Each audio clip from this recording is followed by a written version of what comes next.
A shift and move, a surge we feel and manifest.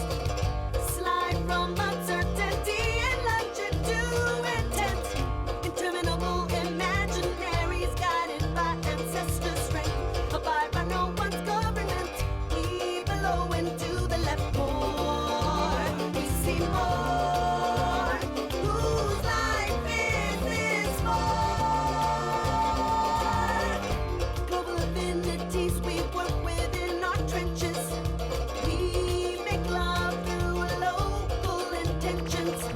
Slow, chaotic and slow, but that seed people got you sold is one day a tree guarding you from the cold and more.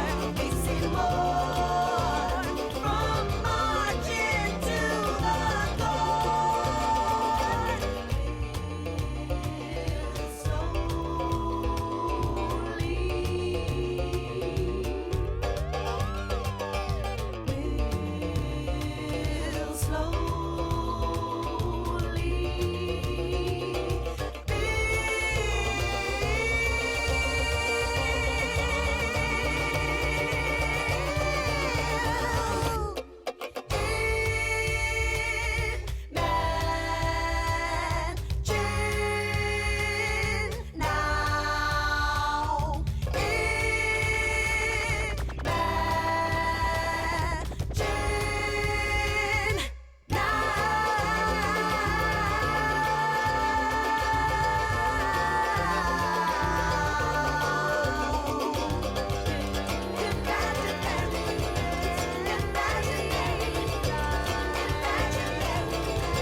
Welcome to Trek Table, your live stream ritual. Holding Trek space for Black, Indigenous, Brown, women of color, queer or otherwise, and our allies.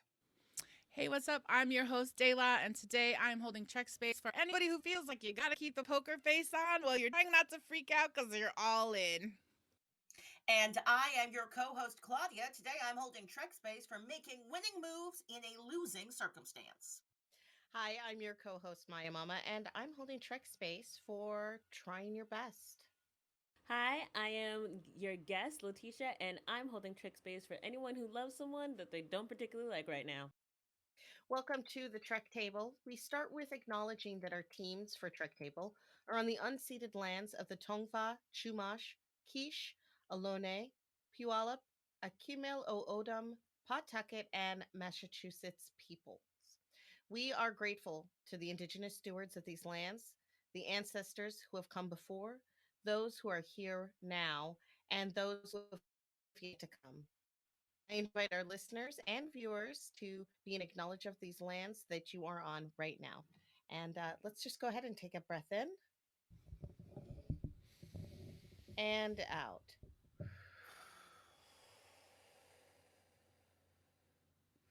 Yes, and we want to say thank you to everybody for joining us here as we hold Trek space for women of color.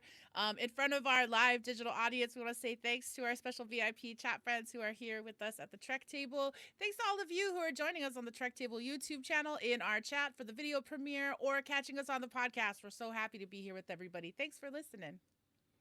Our opening track for this episode is titled Chicana Skies by the band Quetzal off their album Quetzal. You'll be hearing several tracks by Quetzal throughout this episode of Trek Table. Follow them at Quetzal Music on Instagram and see our show notes or the chat for a link to their merchandise and more. We're going to have a really good episode today. I will just say, Tribbles in the Tech will not hold us back. There are so many things to talk about in this episode. Written by Sean Cochran, directed by Christopher J. Bine and Jen McGowan. The episode is All In, Star Trek Discovery, Season 4, Episode 8. We are going to dive into this episode. There's a lot of conversations about illusion and what is the strategy or the consequences of what's going on. We want to explore the strategies and the consequences as Burnham and the Starfleet try to make sense of Tarka and Book stealing this spore drive prototype and going on the lam looking for isolinium. We don't want to spoil it, so if you are not caught up to season 4, episode 8, we just want to let you know spoilers are in full effect from this point on. So if you need to take care of that journey, pause us, go watch, come back. We are gonna be here. All right. Now, if you're new to the channel, don't forget to like and subscribe. If you're a listener and a fan and appreciate that Trek Table brings you different perspectives and points of view, then we invite you to continue and support this space by visiting the Trek Table Patreon. We are so glad that you're joining this Black, Indigenous, Women of Color Trek conversation. Hello and welcome. So that we can build with each other, how do you enter this conversation as a Star Trek fan? Are you Star Trek curious, a Star Trek newbie? Are you an OG Trekkie? Do you come from a Star Trekking family? Are you Star Trek femme? Star Trek zaddy? Star Trek baby? Let us know in the chat.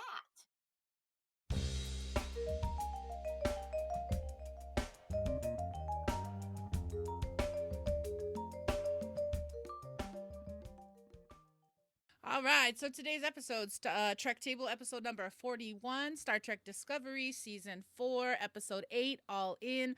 We're going to break this down in a couple of different ways. We're going to ask ourselves some Trek Table questions. We've got disco recaps.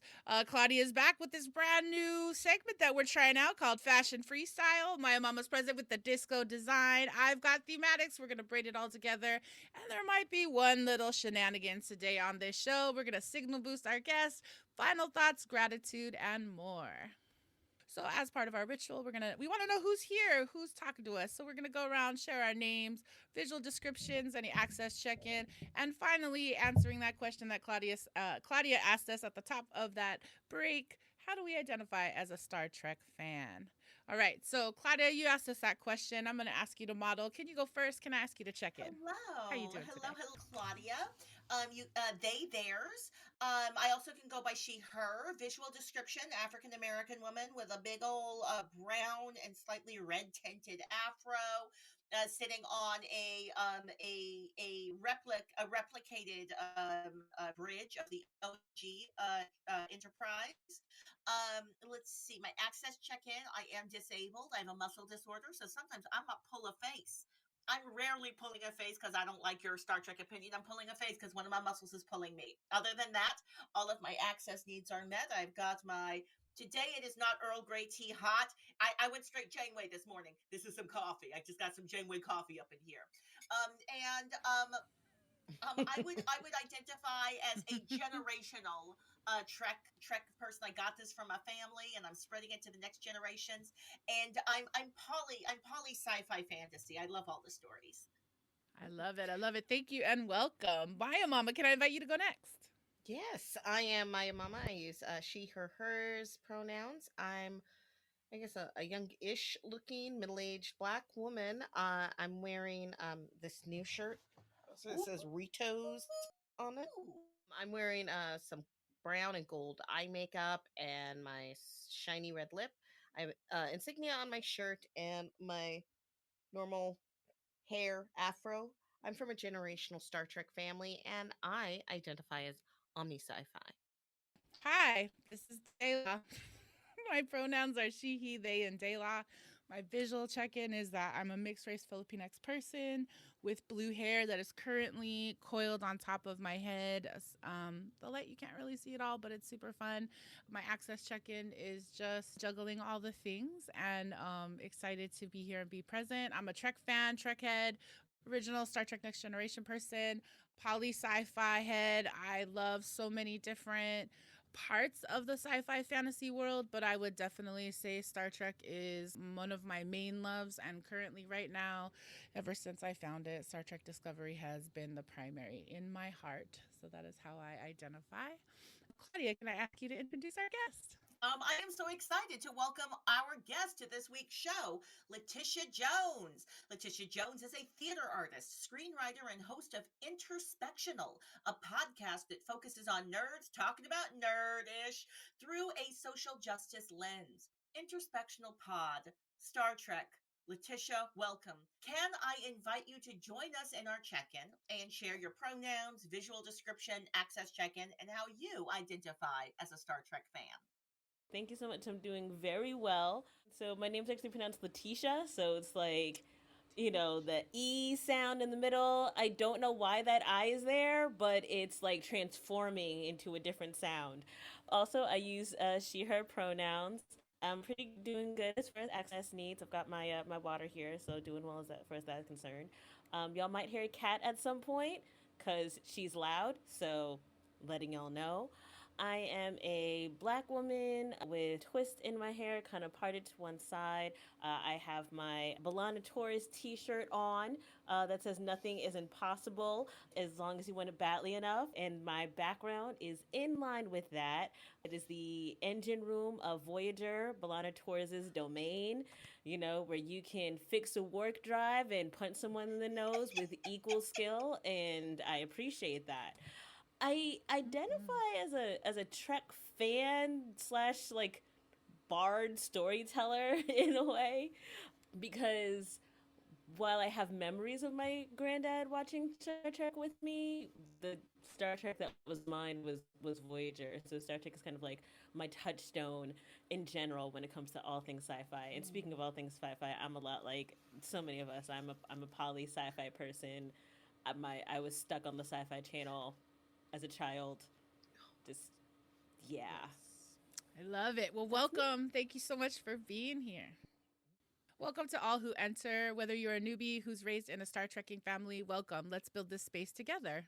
Whether you use Trek Table as your nerdy exploration or as part of your self care ritual, Trek Table is a weekly space to put down the world for a second and come into Trek space. This is a space for Black, Brown, Indigenous, women of color to be a fan, a geek, a nerd, and explore the vastness of the Star Trek multiverse. Trek Table is also a space for allies to come, engage, and explore as well. This is an opportunity for allies to hold space and focus on insights, perspectives, and experiences that we or they may not be familiar with. And now that we are all here, we remind you that we seek to build an environment of mutual respect and listening. We understand that we'll disagree, and that's actually a lot of the fun, but there's enough violence happening out there in the world, so let's keep our phasers on stun.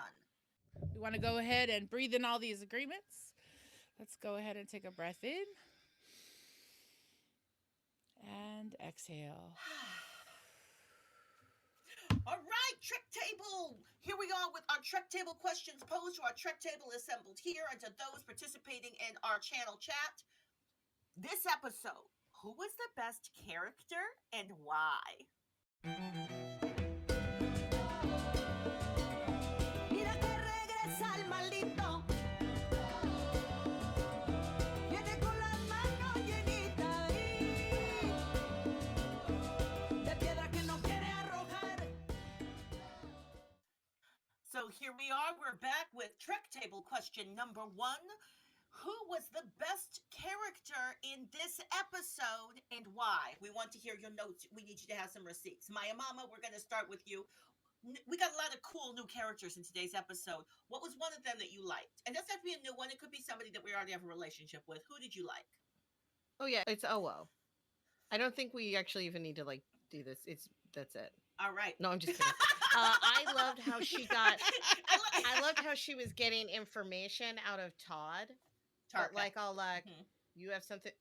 I don't know who that is, and he's just like, I love how he gets tricked because he sucks, and it's just really great. Ooh, So Owo, okay. Owo. And I gotta say, Owo was representing so hard. Let me hear some more characters that we love. Any characters that we were delighted by? Dayla, how about you? I mean, I will definitely say gets my vote, but I really appreciated Haas Mazzaro, the new broker that we met. I felt like they were giving us shady underworld character without too much shade, a little bit more love and light, like that person who's trying to do the good thing. I loved all the things there. So part of me is like, yes. And then the next person I would say, new character, I would definitely say # Burnham book gap year. Like, Haas gave us so much information about Yes. Right Hook and Glowworm. I mean, I love their nicknames. I would So not be mad. I would that's where not I be am. mad if they just like gave us some random backstory shorts that were just like what happened during that gap year. You're right. We need some gap year shorts. Book and Burnham gap year shorts for the win. I loved Hans Mazzaro. I went down an Andy Hallett research hole when I saw this because I was like, "Ooh, this reminds me of the design of a character from the TV show Angel." And then I researched that character and I found out he had such a tragic story. I was like, "Oh my gosh, this dude, he got like a tooth infection and it went into his heart and he died of like a heart thing because of his tooth. So y'all go to the dentist, take care of your mouths." Um, Andy Hallett, the story of Andy Hallett. Like me researching Hans Mazzaro, I learned things I didn't want to learn. But coming back to coolest character, so we've got 2 votes for Joanne. Oh wow, Owosakun already. Latisha, what character did you love the most? Joanna Woshikun, I mean, just bringing it in. But Yes. but special shout out to Haz Mazzaro. Mm-hmm. Seriously, like Mm-hmm. what I adored about Haz is he seemed practical, like Quark level practical. I am here. I am in Mm. the verse, Yes. and I've just got to make the most of it. So I was like, I respect that. Not to mention, because he knew Book and Burnham before they were officially together, that means that he was like feeling vibes early, which makes him a shipper, which makes him like in my zone. And so I respect as a fellow shipper, I respect. But like, oh, just carried this in levels and in layers, and I appreciated like we will continue, you know, this is an Owo Stan episode. In case you didn't know, I'm just announcing that right now, and we'll go into detail soon. Good, good. I'm here for it. I am so here for it. Can I just say though, I'm shocked that there were no votes for the Hustler Changeling. Like that's actually the best new character that's ever been introduced to the Mm. entire Star Trek universe, y'all.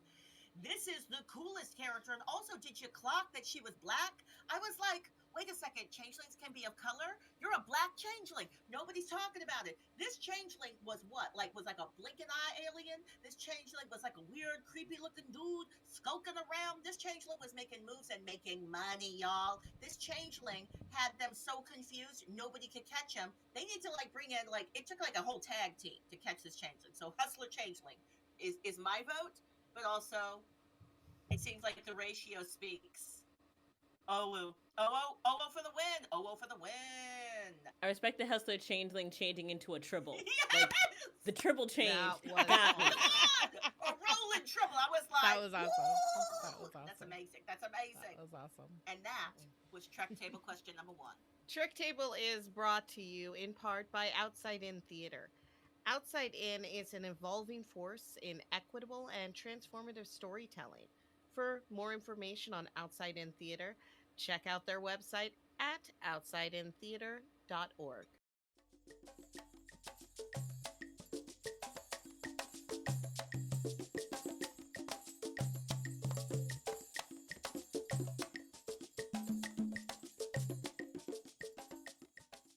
We're super excited. We have 2.5 minutes together as a group to share chunklets of plot. We have a couple of different storylines this week, and so we are trying to do this in our 2.5 minutes. Can we do it? I don't know. And it will begin I to love that we're all play. stretching. Like this is We're stretching. like, we're We're all ready. stretching our arm This is- muscles. But I'm doing it too. Let's do this. You know. It's Yes, it's thank you. getting the blood flowing. Speed. Yeah. Yes, and I'm I'm seeing in the nervous, chat too. people are nervous on our behalf. Like it's real. We're gonna do this. Cue the music in your head, maybe a little Eye of the Tiger. I don't know, Happy Year of the Tiger, friends. All right, here we go. 2.5 minutes to tell the story of this episode. Go. Incoming transmission. So, I'm going to start with talking about the Federation. So, we are seeing a lot of fear reactions, a lot of panic responses. The president is like, "What's wrong with you? You guys should have known better." And the admiral he's like, "Yo, I'm really scared, and I'm gonna plot with you, Michael, so that like the perfect no breaking class nerd and the class bad girl are joining forces because he looks like he doesn't break rules." And then she also makes a mistake, and I think she owes Michael an apology at the end because Michael was always going to have that covered. Word. All right, Book and Tarka, they're on the road.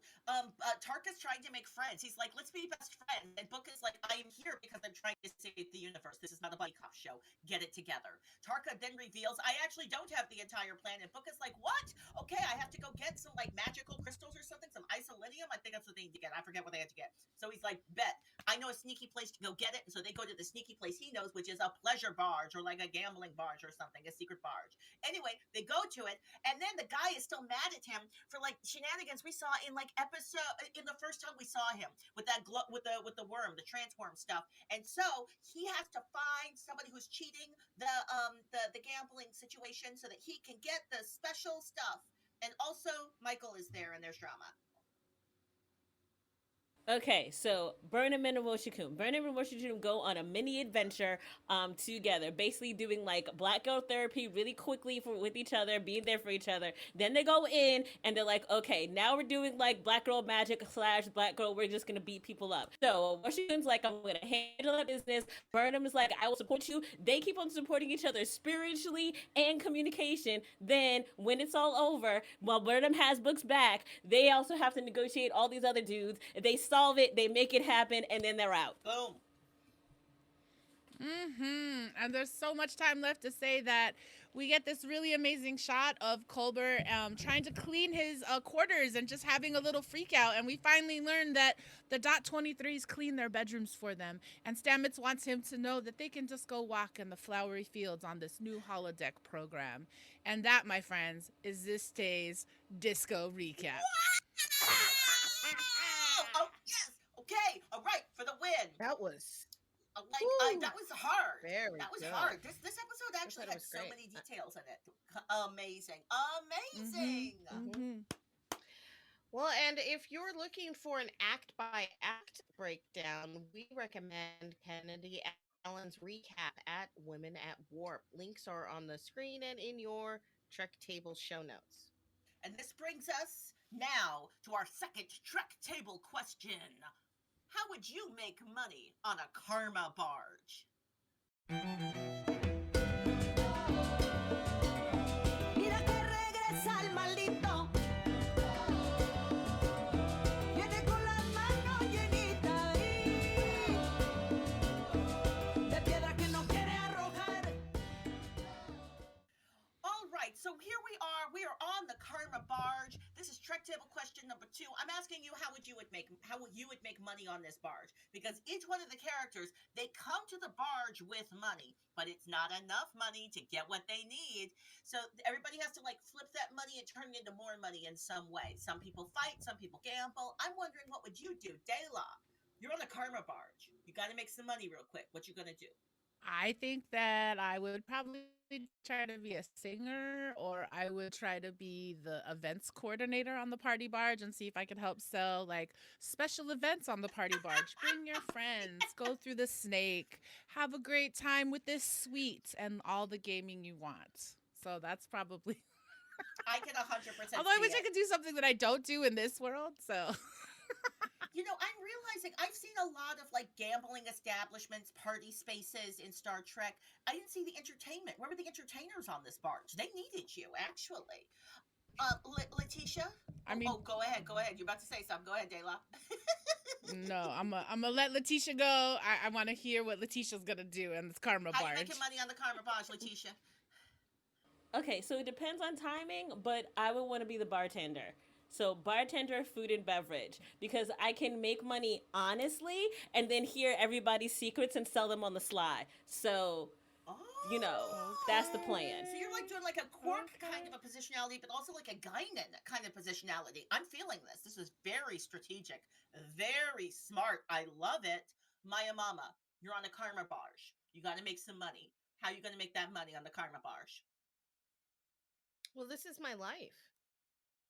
I mean, I work at a casino, and I'm of a select group of people that will always make money no matter what, just by showing up. But I would clean. It's guaranteed in a casino that you don't need just like somebody who can dust, but somebody who can specialize working with industrial equipment, because when people drink and go all having fun, they make really bad messes, and I'm your gal to clean that up. That's right. I'm gonna make so Who's much gonna money. phaser up all of that changeling slime that they left all over the casino? Somebody's gotta do that. Respect. Somebody's got to clean it I up. also love that, like, you're also strategic. Like you have chosen gigs where it's like, oh, it's necessary and you will get paid regardless of the shenanigans. I'm a sucker. I was like, I guess I'll try and gamble.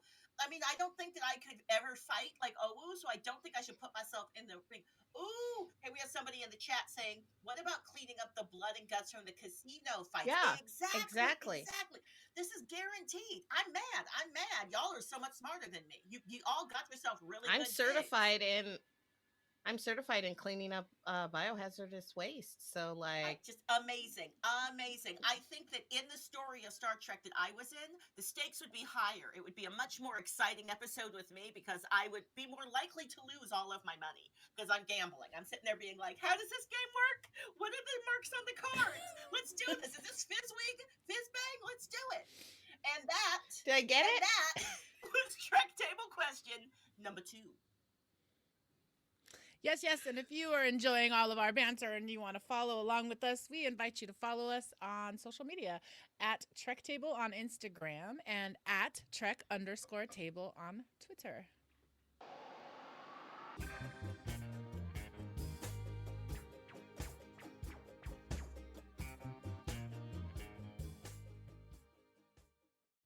Welcome to Discovery Design. We've seen some beautiful and amazing design elements in this episode of Disco, and I'd like to see what the panelists have to say about it. So let's dish. Dela, I'd like to start with you. So we see Culber yelling at the dot 23, having a lot of anxiety, a lot of feelings, but this is disco design, not thematic. So what do you think about the look of that sneaky bot? Thank you for reminding me. In terms of the design, I mean, it felt like a regular dot 23. I think what I found fascinating was it did finally affirm and confirm that the ship self-cleans their quarters. And so I thought that was very fascinating. I also expect it to be clean because they're a ship like a Navy ship. And so isn't that the whole steezy? You got to keep everything clean. So I will just say my favorite part of that scene was the shriek of no that Hugh Culber actually put out, because it just felt so real. I was like, oh, I haven't heard somebody scream like that on a Star Trek show. Thank you for validating that in space people get frustrated. So yeah, I think and the zhuzhing that he tried to do by just wiping the side of the counter. So I thought it was fascinating how we're seeing more of the life of the crew and what it's like to actually live on this amazing ship. So I wish I had a dot 23. Me too. Well, and I love that don't mind me attitude of the dot 23. Like, okay, I'll go. And then as soon as they left, just like, all right, back to work. So yes, thank you for that. Claudia, I'd like to move on to you. So when Owo jumps in that ring, just like bam, like Tsunkate. I was just so excited. I don't actually have a question. Just tell me what you're thinking. Well, okay. All right. Well, you don't even need to ask me a question because I love a fight scene, right? But like, I love it. Like this isn't just like like every episode on Star Trek has to have awesome fight scenes, but this is like a fight in the ring scene, and I love it in any science fiction show. The episodes where for some reason the protagonist has to formally fight someone in a ring and there are stakes, but like, and maybe someone's going to get killed. Who knows what's going to happen? You just mentioned it. The Tenzatski, I don't know how you say it, but like that one episode on Voyager where Seven has to fight the Rock. Come on. That was awesome. Or like that other episode where I want to say, I'm forgetting which show it was. Was it Deep Space? No, was it Deep Space Nine? Where Worf has to become an awesome fighter and fights with the Jem'Hadar, and he's an awesome fighter. Like that was an awesome episode. Or like that entire film in Marvel where like the Hulk has to fight like all the people in that arena on that entire planet with Jeff Goldblum. Like I always love it. I always love it. I'm here for it. Or like, oh my gosh, you told me about this one. The really inappropriate girl fight on that racist episode on Code of Honor, where it was just like, oh, we let a racist write this episode, and it's so cringe. And Tasha Yar is gonna do some awesome like pole dance fighting with another chick. It was amazing. And the weird weapon that has it's like a ball with needles on it and a hook, and it was like, that's the stupidest weapon I've ever seen. But like, come on, y'all. It's an intimate weapon. Like, are you also a fan of like Altered Carbon had some amazing like we have to have a battle scene, or like again, like there's an entire act of Shang-Chi that's like, yeah, like this part of the show is just they have to fight in a battle arena. I love it.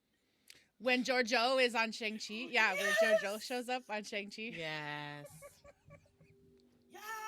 Look at us It's bringing like it back, bringing it back. OG Giorgio. So yes, Maya Mama, thank you for asking me that question, because those are all the things I like. Well, I mean, I don't want to correct you, but it wasn't really a question. I'm just kidding. Now, I actually do want to. I want to double back. I want to double back and go back to those Doc 23 and the little sneaky bot. Now, Latisha, there is something that you noticed. Would you like to share your thoughts associated with that? Sure. Just that, like, I just felt like the bot had an entire commentary on the whole situation that was totally silent.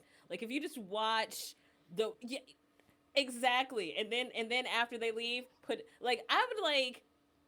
I don't even want to know exactly what they're thinking. I just like implying it, and I know we're talking about track, but like in Star Wars, where you're watching R2-D2 just do his thing, and you're just interpreting like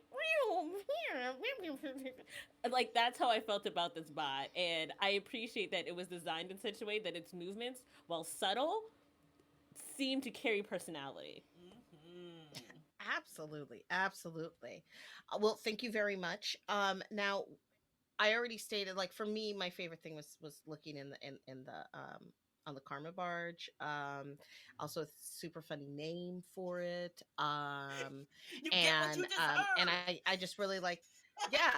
I mean, I like the look of the table games, things like that. Now, folks out there, which design elements did you like the best in this episode? Drop it in the chat. Let us know. And that was Discovery Design.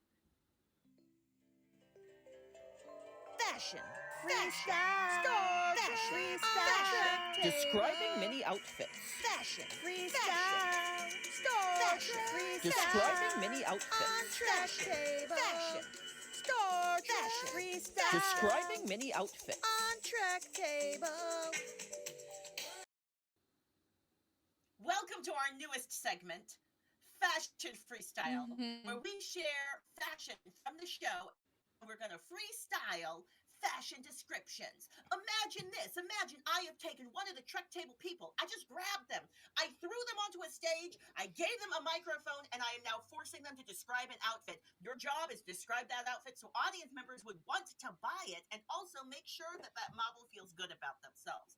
Are our visuals ready, Dayla? Excellent. Let us begin with the first image. I will stand as tribute and go first. Whoa! We've got so many gorgeous outfits. We've got Owu rocking a gold and black.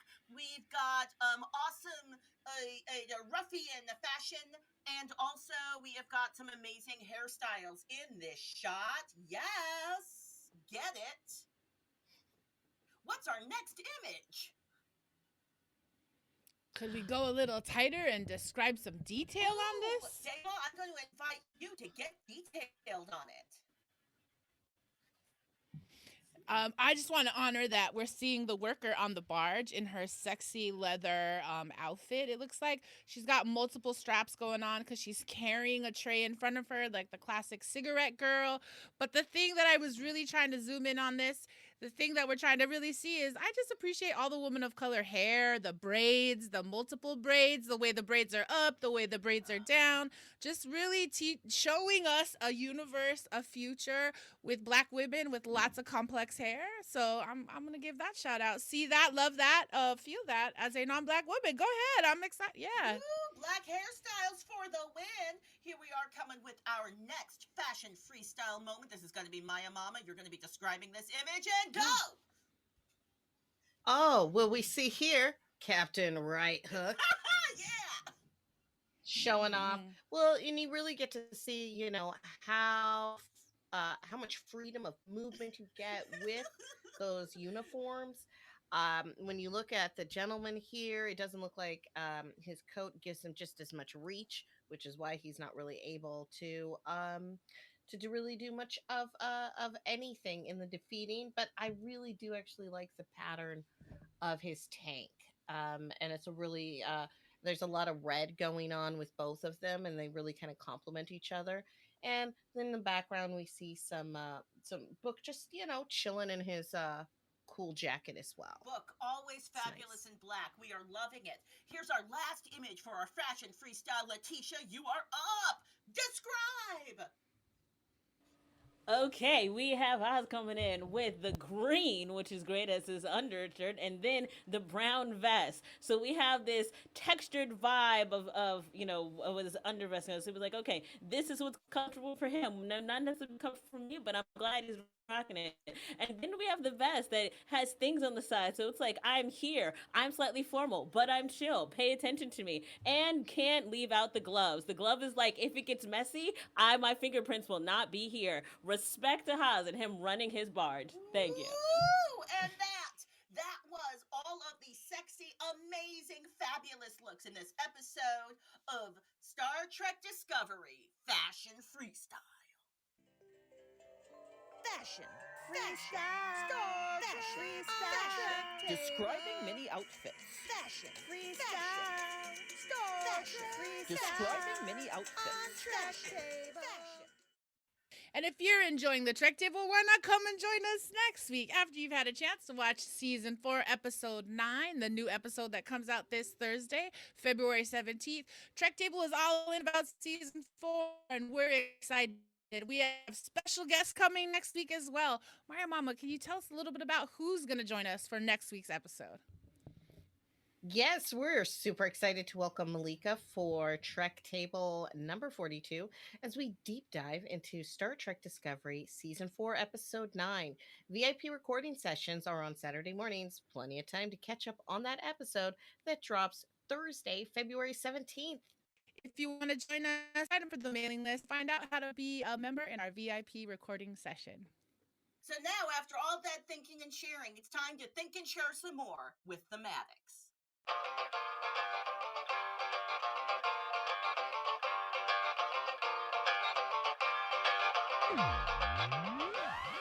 We want to welcome everybody to Thematics. To the thematic section of our Trek Table, where we get a chance to braid all the things together. Today's been a fun show as we talk about all the different kind of strategies and consequences and maneuverabilities that happen when people are trying to get answers and move beyond kind of the poker faceness of politics and really building community. So this episode all in has a lot of different things. It's obviously we start the episode thinking about this idea of consequences, waiting to understand what's going to happen. Book and Tarka just stole this second generation spore drive design. They took off. They moved against the will of the majority of the Federation that just voted not to do what they were about to do. So consequences are certainly looming in this episode. But I want to back up a second, just have us talk a little bit about the illusions in this episode, the strategies in this episode of different people trying to play politics with each other, whether it's Rillick and Vance and Burnham, whether it's just Burnham and Owosakun rolling up into that Karma barge. There was a lot of different things that we were seeing. And as I've mentioned earlier in the show, I'm really fascinated by all the things we're hearing from Haas about the Burnham gap year. A lot of different things for us to think about and chunk through in this episode. But I thought we would just start in what how you're responding to this episode in terms of the strategies, even the alliances and the way we're seeing Burnham and roll up into this barge and not go full throttle Starfleet, but have a different approach. So, my mama, can I invite you to go first? So Burnham is a great strategist. Help me out with the word. Strategist? Strategy lady. Strategist. Is that the word? Strategy lady. Strategist. She's a planner, and I think she gets it. I think she gets it from Sarek, and I really think people think that it's her human side that makes her all naughty and bad. But I seem to remember what a rule breaker within the rules kind of person Baby Spock was. Because he was good about like, well, technically you can't get me in trouble, or and then we see that Todd has nothing planned, that he's a person filled with entitlement and privilege, and expects the person that he thinks of as inferior, Book, to just take care of everything. And I find that A lot of things here. Claudia, your thoughts about where we entered this episode in terms of strategy and Yeah, well, I love what you just had to share, Maya Mama, about Tarka. Just assuming that Book would do things, and embedding into what Book agreed to, embedding a bunch of unspoken promises, which means that Book didn't actually have full consent. Book said yes to a thing that wasn't fully there, and that's the kind of partner Tarka is. Tarka's not going to tell you the whole plan. That's a problem. I really loved when Rillick called out Burnham. I like that she was also calling out Dadmiral at the same time, that was paired, because I hate seeing the scene where a female leader is made vulnerable by her romantic partner shenanigans. And it felt like this was not the story I was being told, was not one where it was like, oh, women aren't allowed to have partners and they're responsible for their shenanigans.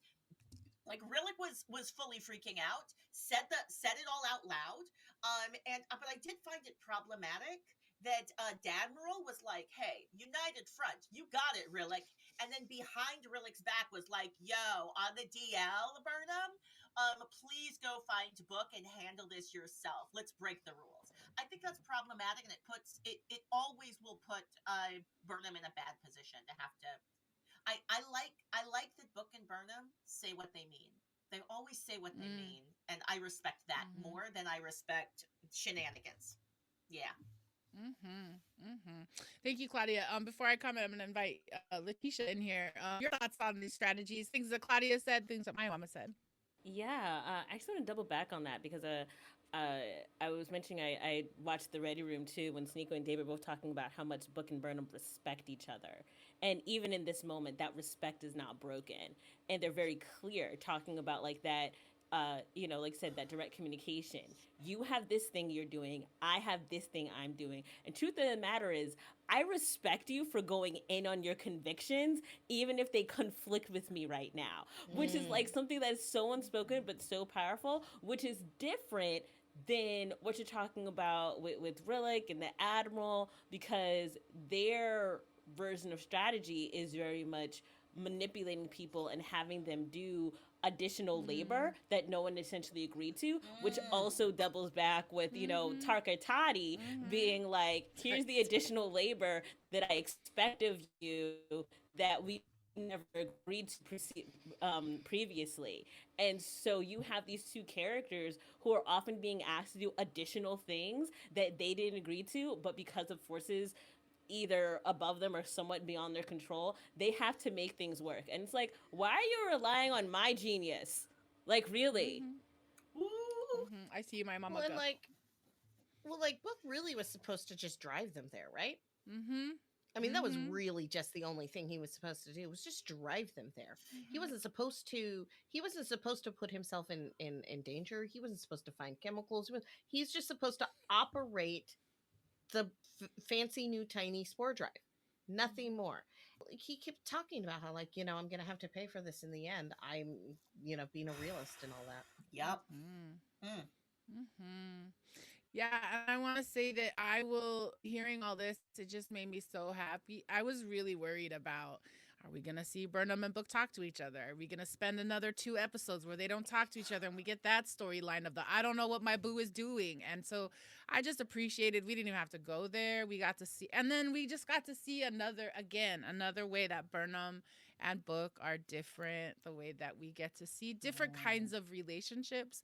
And similar to what you said, Claudia, like, I'm not interested in seeing a woman be held accountable for her romantic partner in these situations where everybody's a free agent. You know, everybody's an adult. And so I just appreciated how we got to see this setup and this resolution of them still really trying to respect each other and be in this conflict and be like, if you get this isolinium, dude, there's no going back. Like, you're at a place where you can actually go back. And he's like, and I just feel like Book is like, no, the strategy, there is no go backs. Seeing this divide between them, I'm really curious what's going to happen next week. So I'm going to use that as my transition bridge to say the 2 topics today were like strategies and consequences, because I feel like that's where we are in the season arc. We're not seeing all the consequences, but we're starting to see the horizon, the horizon points of consequences coming, right? So I'm just curious, as we jump into this next part, you know, and one of the things, even as we were talking about the .23s, but watching Space Poppy Culber, watching Dr. Culber have his freak out and say that thing that I feel like I have said and other women of color leaders have said about, like, I don't know how I can handle all this pressure for trying to be there for all these people. And like the burden and the consequence of emotional care, emotional labor, emotional space holding. Claudia, I'm going to invite you in here. Your thoughts about where we are in consequences, thinking about prepping for not just this episode, but also maybe the back end of the season. Yeah. One of the things that I really appreciate about Star Trek Discovery is that there are consequences to everything, and those consequences last throughout multiple episodes. I could feel the tension between Zora and Stamets, and how Zora was attempting to be more thoughtful and caring, and Stamets was noticing it and negotiating it, and actually being like, oh, right, I should say yes. Me saying yes to getting this help is not me just getting help from a machine. This is relationship building and relationship repairing. And I feel like that's what helps him to like be with Poppy Culber, to be like, yo, let's go be terrified together. Let's go be traumatized and harmed, and let's go live in the moment and be real and not pretend that life is episodic and we start off brand new every day. I really appreciated all of that. My mama, coming to you. Yeah, I think that anybody who has a certain amount of sensitivity and empatheticness sometimes is guilty of trying to own responsibility that isn't yours, because you don't get to control people, and they are going to do things that are unavoidable because they get to make choices, and reminding yourself of other people's autonomy, because even if you know the best thing to do, you don't get to choose for other people. Sorry, that's just not how it works. I think that book knowing, fully understanding, and knowing what the consequences are to his actions. He's not pretending the way that like Tarka's like, oh, I said his name. It's okay. I'm so embarrassed. The way that somewhere. The way that Todd is like, oh, everyone's gonna throw a parade and you're not gonna go to jail, and he's like, that's not how the Federation works. Like, I stole technology from them. I am actively working against their mission, and like whatever happens to me is what's going to happen to me. I think he wants Burnham to beat him and to get there first. I don't think he would be mad, because I don't think he wants to kill the 10C. I don't think that's his intention. I think he just doesn't want anyone else to die. He will do what he has to do and trusts Michael to do what she has to do. One thing to think about in Discovery just as a whole is so much of it is generally about consequences. Michael's actions and her consequences and how they have led her to this point, but she's had to grow a lot into her impulsive consequences and, thinking about things in a larger picture. So has Stamets had to grow a lot into his impulsive consequences and what he has to deal with. And so in this episode, what I think is interesting is that we see people who have gone through it showing their experience with people who are going through it. Right? Mm-hmm. And so that I find really interesting. And for all we love Space Puppy Colbert, is he actually trained as a therapist? I don't know. Yes. And Yes. then he is? Well, then he should know all therapists need therapists. So Like, he needs to start taking care of himself, and his partner is at the point where he can be like, let's work through this together and be helpful, because Stamets was not at that point 2 seasons ago. Tell that. When you've gone through it yourself, you can see someone struggling, and you have to let go of those responsibilities, control the cat toy, not the cat. But you can also say, I see a path. Here it is. Do you want a yellow brick road with me? Yes, and I will. I appreciate you bringing back that cat toy versus the cat, because I think this whole thing, and I think Claudia, what you were even saying too, it reminds me of like responsibility hoarder was a term that they used to say about Michael. I'm like, we said, seasons ago, the whole ship, they're responsibility hoarders. Joanna Wilson's whole story of like, I didn't save my friend, that's why I'm pissed off. Like, everybody on that ship is a responsibility hoarder, and it's just Michael has cycled out of her stuff, and now we're seeing all the things. Like, it's not about her hoarding responsibility, it's about all these other people making these decisions. And so now that title of responsibility hoarder goes to Colbert, and I feel like he harped on her about it. He's the one who said it to her in a season 3 episode, but it made me realize he's attuned to it because he's also carrying that. So I just appreciate that. I'm also really loving this turn of Stamets showing us white ally partner, and like, how do I keep trying? Like, if Pike is the white cis hetero ally, is Stamets an example of the white cis queer gay man ally? And I'm adding that. So I'm curious. I'm clocking those things. I see him trying to struggle to be friends with Book and want to do good things. So these are, I just, again, the writers give us so many juicy, chunky things to talk about, that there are so many questions about consequences, so many ways for us to see how people are learning from the consequences they've already, faced. And so it is people mentoring each other, growing, healing, changing as we grow. So I just want to say thanks. There's so many more things we could talk about. I have a couple more questions thematically, but I'm going to wait until next episode. But these have been our robust thoughts for Thematic Season 4, Episode 8, for the episode All In. And as we head into our final Trek Table question number 3, think hard. Were Owo and Michael hustling the fighters? Or was Joanne really about to lose?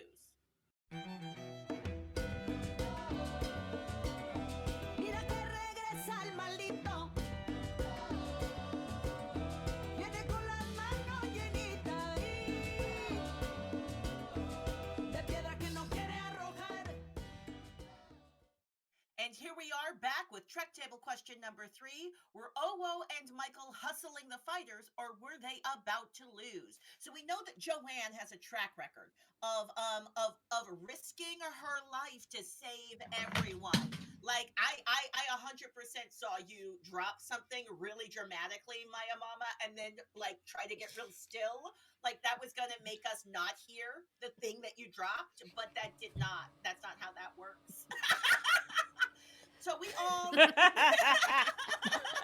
I love it. we all saw Joanne risk her life to save everybody on the ship because of her deep breath, amazing being able to hold her breath for very long skills. And she only survived because one of the Dot 22s sacrificed themselves to drag her back. She was about to do something foolish and risk her life and maybe some of her coworkers' lives. She had to be stopped. And that's kind of the reason why she was brought along on this trip. This was I think this was a and mentorship going on as well. So that brings me to the question: was were Owo and Michael hustling, or was Joanne really on the edge? Was she about to lose? Maya Mama, what's your take? What do you think? I think they were genuinely going to lose. I think that this was Owo.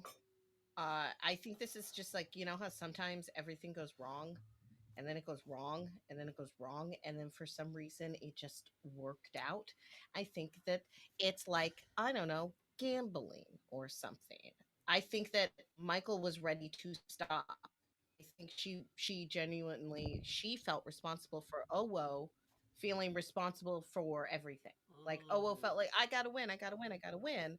If I don't win, I will fail everybody in the Federation. And Michael was trying to take that responsibility away and say, no, you don't have to do that. And then we hear Joanne say, no, you need to let me do this. I really think that there was some real stakes on the line. Ooh, it felt like real stakes to me too. But then there was that moment where Michael is like, yo, put it all on the line. And I was like, is this Michael being wildly irresponsible? Or was Michael Yes. and Owo playing us the whole time? Dayla, what do you think? I think it was a total hustle. I mean, I don't think they had a full-on plan, but I think they decided they knew that they were going to take it. And in the best tradition of improv, I think they were just in the scene with each other, trying to make it happen and have these doubts. But I think the way Owo did the squat, I think in the second fight, I was like, Owo knows how to take this dude down. He's super tall, so she's gonna get the squat. She's gonna get the leverage. She's gonna use the gravity because science. Yeah. I like that you're like that science, that getting down and doing that punch. That was science. I agree. That was science. Latisha, what do you think? Was this them hustling, or was Joanne really like on the ropes? Neither. Oh, what? Okay. Okay, so as someone who did martial arts myself and someone who loves martial arts movies, I think the big problem that O was having was, one, if you study fighters' techniques, I think there was a chance in the first 2 rounds for her to actually see his technique and what he was doing. And she wasn't able to do the first time. So what I feel is the first 2 fights, the technique that she was typically using to work with someone his size and his stature just wasn't working. And so she learned from those first 2 fights that she had to choose a different technique in order for this to work. So because you don't just jump into a fight with no experience and not knowing, what's left and what's right. So I feel like she had experience. I feel like she's taken down guys that big before. Mm-hmm. Just this guy's technique was different than what she was used to. And so when she's telling Michael, no, I've got this, she's like, I figured it out. Yeah. And so there's a science to it, and there's a technique to it. And Michael knew Owo could fight. Michael knew this from the get. So I'm not saying that they've hustled in a fight before, but she's seen Owo throw down at some point in their relationship. No, I mean, in the mirror universe, Owo is like the hard body muscle. Is that what you're about to say, Dayla? Did I just take your comment, Dayla? Yes, I was like, mirror universe. Wasn't there a battle with what's his name, Reese, about right? They were knuckling it out. There's the distraction right before Giorgio almost got assassinated. 100%. All right, so you fully moved me. This is why I ask these questions. So I feel like what I was seeing was really real. I was really seeing Michael be actually concerned and be like, yo, you don't have to do this for us. We can find another way. And Joanne being like, at first, Joanne being like, I just have to do it. But then Joanne being like, I figured it out. I love that she's Joanne to me now. That only happened in this episode, but now we're close. I'm going to call her by her first name. Everyone also calls her Owo. I don't know. We have a different relationship, apparently. So Joanne, she made eye contact and communicated to Michael that, like, she had it. And that's when Michael's like, oh, bet it all. Oh, okay. I like this. And this also makes them a full lie when they're like, you hustled us. And they were like, no, we didn't hustle you. That's right. They didn't. They were just amazing. It can feel like a hustle when someone just, exceeds your expectations. What? And that was Trek Table question number 3. And those were all of our Trek Table questions for season 4, episode 8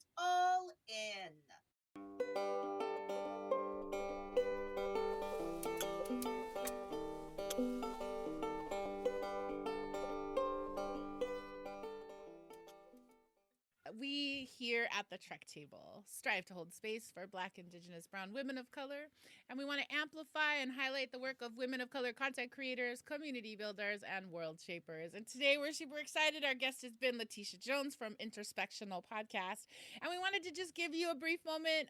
Latisha, congrats. I know you've got a new season of episodes coming out, familiar faces, voices.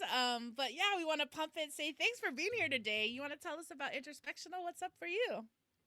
Yeah, it has been so incredible. I just started my second season this month, Black History Month. So for this particular month, I am releasing a new episode every week, which, normally I'm bi-weekly. So, February is special. You get 4 episodes in a week. Next week, that episode will be the Women of Color in Sci-Fi TV from 2015 to up to the present, and the one and only Claudia is one of the guests on that episode. I know. Yes, and she gets to share her incredible thoughts about so many different. Yeah, bring out the fan. Yes. Mm-hmm. So you get to hear Omni Sci-Fi Claudia as she hits this. And, of course, we talk about Trek, too. So I'm super excited. This month, like I said, is particularly special. So we talked about, I had a Black Fae Day episode, which I premiered with. This past week was about CRT and education. Like I said, we're going to do Women of Color in Sci-Fi TV. And we are finishing out with BIPOC Vampire Day. So we are starting with fun, we are ending with fun, and in the middle, we are just talking about the stuff. And that's the type of stuff that you'll hear on Interspectional. So it's educational and fun, and, we get to, really delve into a lot of the work. And one more small thing. So my shirt, my Balana shirt, it's fantastic. I really love it. Yes.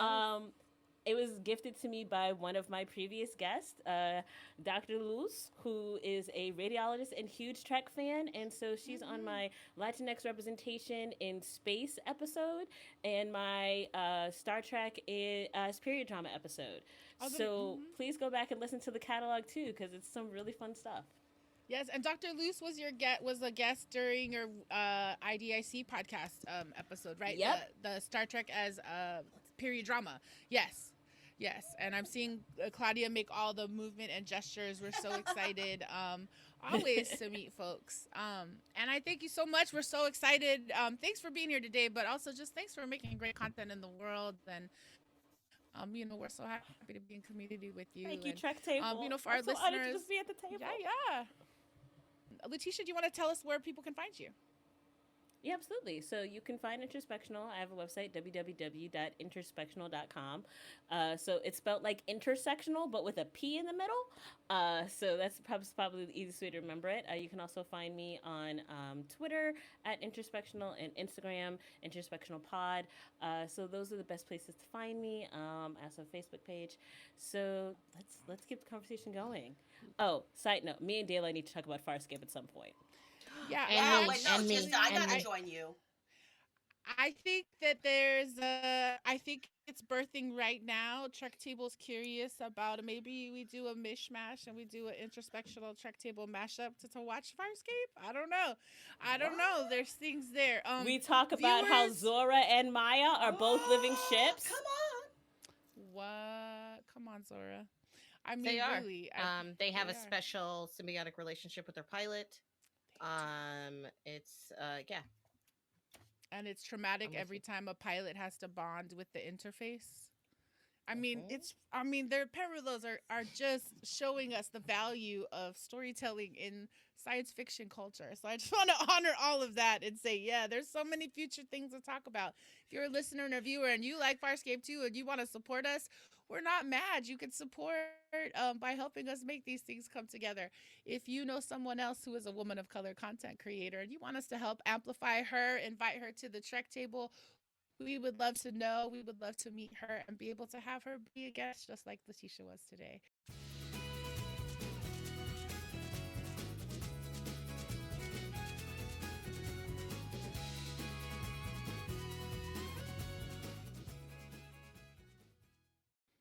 Thank you all so much for joining us for this episode 41 of the Trek Table. It's been a fun, exciting, technical experience.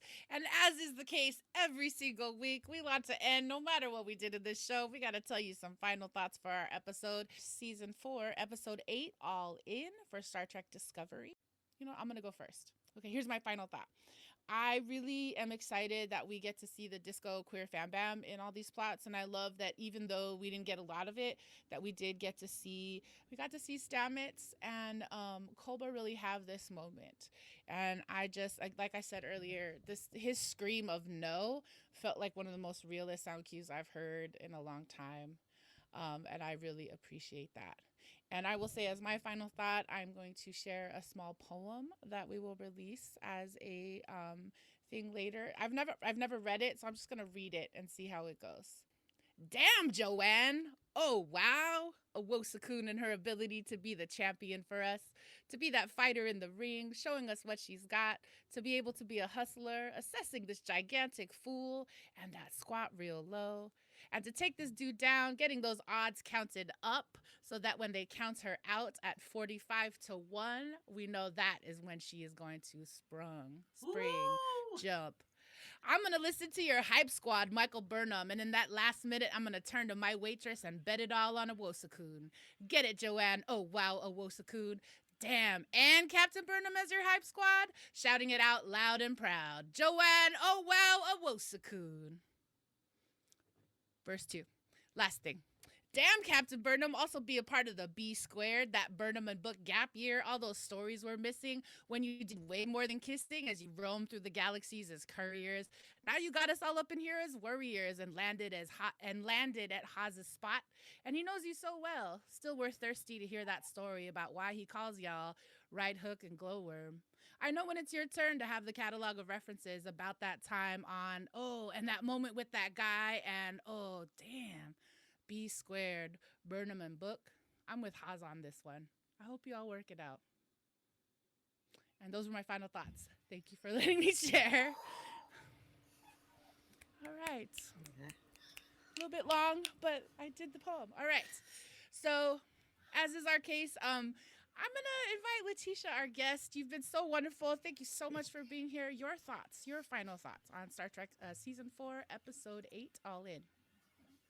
Well, thank you so much. First, shout out to Stamets Gross of the partner. Like, I really want to shout that out because I think it's super important. Shout out to all of the Black Girl Magic in this episode. You know, just being there for one another, and there's so much communication that goes on between Burnham and Awosakun that is silent. You know, that's just about them being there for each other, that I understand the burden that you're under. I get that you want to do this so badly. There's a support there that is very much unspoken, which I think is super powerful. And yeah, I believe Book and Burnham are going to work it out. And I love that they have shippers in their verse. That's beautiful. Amongst thieves and gamblers, there's the need for love. I'm here for it.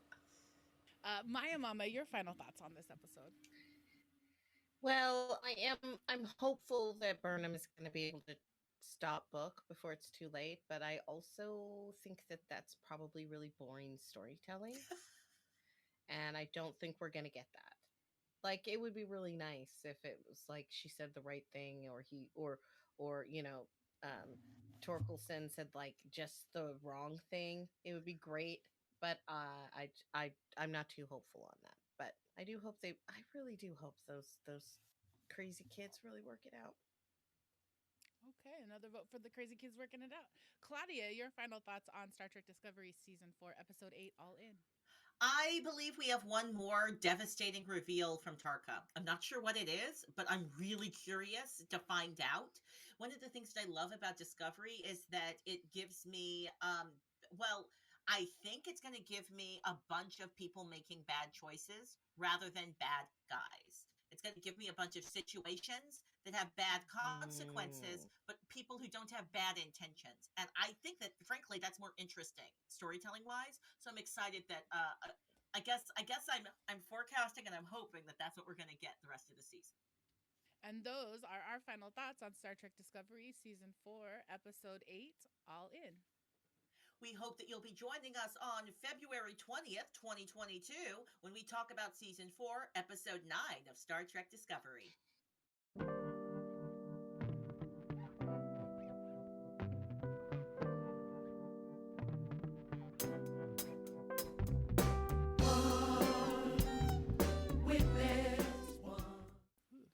All right, we want to say thank you all for joining us at the Trek Table, and we want to remind you that you can get first looks at the Trek Table question, get invited to our VIP recording sessions, inside scoops, and more when you sign up on our mailing list at trektable.com.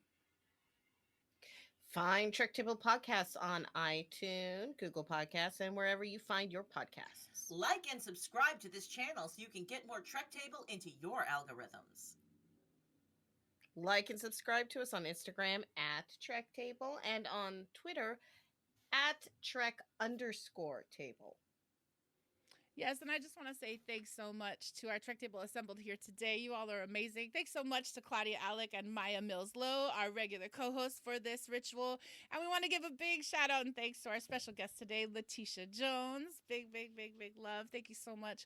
Thank you, all three of you, for being here, for your insights, for your patience, for your wisdom, and for your good humor as we all kind of got a chance to talk a little bit about this Star Trek episode that we were having so much fun witnessing and debriefing. We wanted to say that the Trek Table is produced by Alison De La Cruz and Lizzie Mindajadiwala. Our production coordinator is Brandon Chang. Our social media manager and chat moderator is Isil Borlasa. And our social media associate is Jimena Martinez. And our audio head is Melanie Lopez.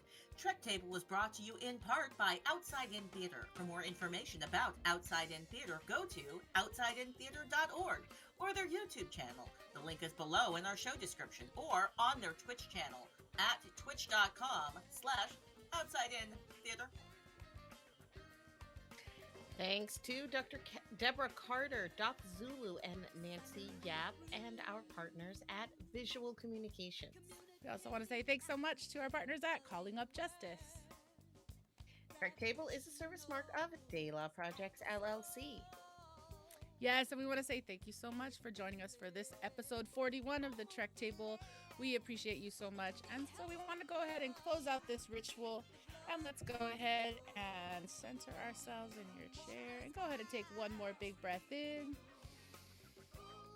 And exhale. As we've said, we hope that you'll join us next Sunday, February 20th, 2022, as we dive into Star Trek Discovery Season 4, Episode 9. We can't wait to talk about it. We hope you'll come back and join us here at the Trek Table YouTube channel. We'll be holding Trek Space for you until then. Have a great week.